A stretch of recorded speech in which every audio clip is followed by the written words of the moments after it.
Hey guys, welcome back to the Rainbow Six Siege Intel report. Xiaoling here, and this video is going to be a summary of patch 2.0 for those of you who either haven't read through the patch notes or would rather watch it in video format. So without further ado, let's get started.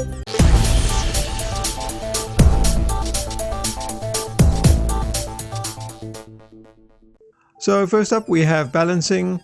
Operator shouts are now muted for the enemy team, which means the enemy team will no longer hear your character's shoutouts when you are using devices, putting up barricades, and so on and so forth. This is a great change and will allow for a more stealthy approach.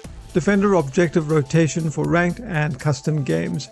In ranked and custom games, defenders can vote for the objective location they want to defend, and what ended up happening was that defenders would always pick the locations that were easier to defend than others.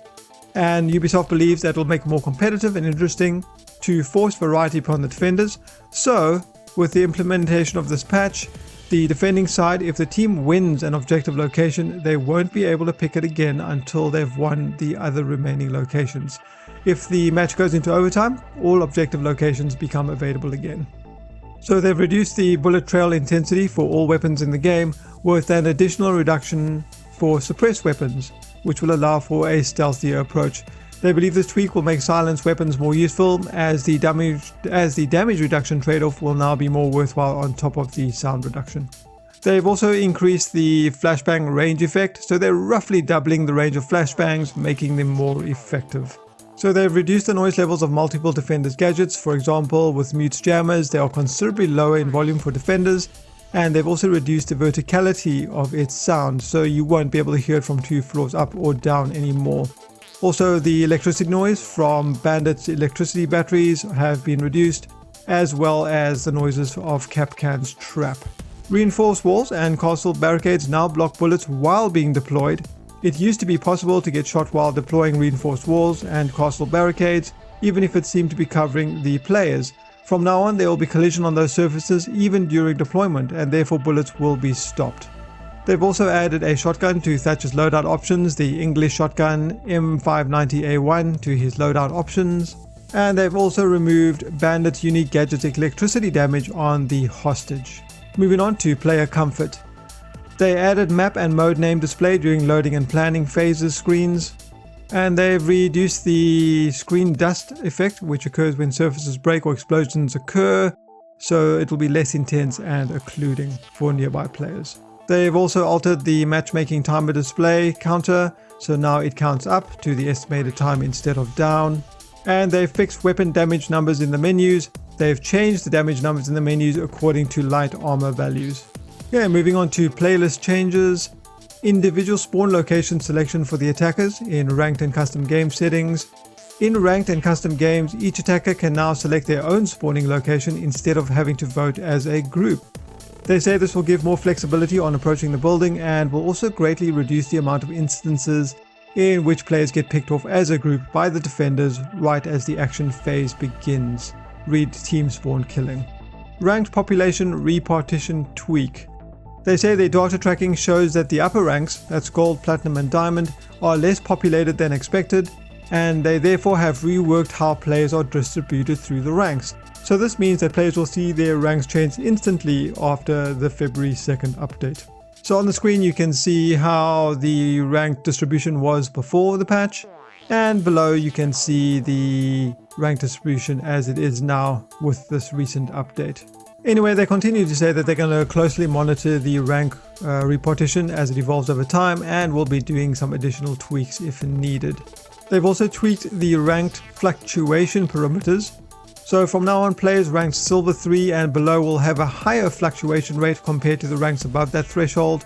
The example they give is that Bronze 3 could contain players that have skill ratings between 15 and 16.5, while Gold 3 would have a larger spectrum between 32.5 and 35.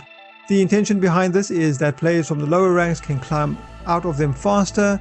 This will make it more fun for newer or less experienced players, while the constant highly skilled players will be able to maintain their rank.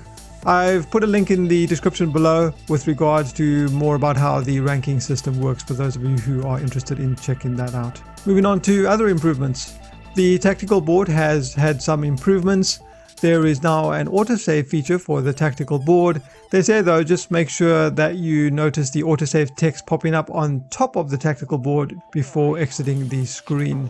The tactical board will now also notify you of any upcoming maintenances or server downtime 15 minutes prior to said events.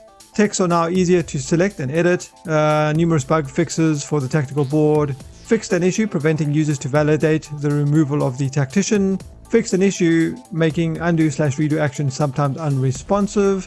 Inviting someone in the tactic will now correctly update the attendees panel. And fixing an issue preventing to dismiss a share notification from the dashboard when clicking see it later. And finally, moving on to the main bug fixes of this patch. First up, we have gameplay fixes. I'm not going to say fixed after each of these things. I'm just going to read through the list so you can see what has been included here. The right stick dead zone is resetting to default after exiting the game. Thermite being unable to place an exothermic charge on damaged and reinforced walls. Attackers win if a teammate kills Fuse as soon as he detonates his cluster charge on the hostage. Guard break does not work if a shield wielding operator moves while receiving a melee hit. When in repel mode, the operator does not have collision under specific structures and clips through textures when moving upwards. End of the round camera clips through the operator. PvE. On rare occasions, one of the AI doesn't spawn at the start of the match. PvE. AI engineers end up in a loop between evade and idle reaction for every damage tick received from poison gas. Defenders are unable to pass through the red blocker walls during the preparation phase. Players in support mode sometimes don't get a correct replication of the watched player's point of view. For example, the player could have destroyed a wall and seen through it while the player watching in support mode could see the intact wall. On the Hereford base, players are able to get out of the building through the red blocker wall when vaulting over the sandbags during the preparation phase. On the Oregon map, players can see through the ceiling when vaulting over the bunk bed. On Cafe Dozovinsky, forgive my pronunciation, I think I just butchered that word, characters can remain stuck when vaulting on a recycle bin in the external park alley. On Consulate map, characters can remain stuck between chairs at the visa office location. And on the Canal map, players can see out of the wall through the ceiling if he places his drone over the air vents in the hallway. And some minor lighting issues on various maps have been fixed as well. Moving on to online fixes, the game sometimes booting onto the central US data center instead of Western Europe has been corrected. Players not receiving renown after a match has been corrected. These 3 error codes have been fixed as well. No timer being present during the lobby loading screen has been corrected.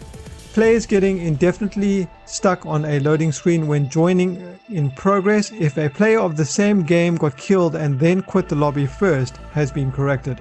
Some users are getting the connection failure error every time their challenge is reset in game has been corrected. PvE. On some occasions, players are not awarded XP points and renown after finishing terrorist hunt sessions. That has been corrected. In ranked play, players leaving for any reason except a network disconnection receive no warning and are automatically banned for 2 minutes has been corrected. For PC ranked, players leaving a match using F10 don't receive a reconnect message has been corrected. PC ranked, players leaving a match using Alt F4 don't receive reconnect message has been fixed as well. There have been several UI fixes. A placeholder appears on the prompt with the abandoned match message after quitting a ranked game. That has been corrected. And on the house map, the missing location indicator in the laundry room has been corrected. And finally, with miscellaneous settings, on PC, if the player switches aiming settings from hold to toggle, the player can't aim down sight into Chunker's turret has been fixed. On PC, some keys are hard-binded in the game involving movement and chat box have been fixed. PC push-to-talk functionality is missing in the options menu has been fixed. Uplay Alpha Team Uplay action is not unlocked after completing 50 ranked matches, and that has been fixed. But again, if you guys have any questions, you can let me know in the comment section below. I've been Xiaoling, and I'll see you guys next time. But more importantly, getting onto her bear trap. If we put the trap down over here, you can see it looks pretty much like a mat with the bear trap hidden inside. It's not difficult to spot, but at the same time, it hasn't got big flashing lasers or lights on it, which is wonderful. So let's take a look at the vulnerable or exposed areas. When standing, the left and right shoulders are partially visible, along with the legs as well as the gun arm. However, when crouching, you can see the top of the head.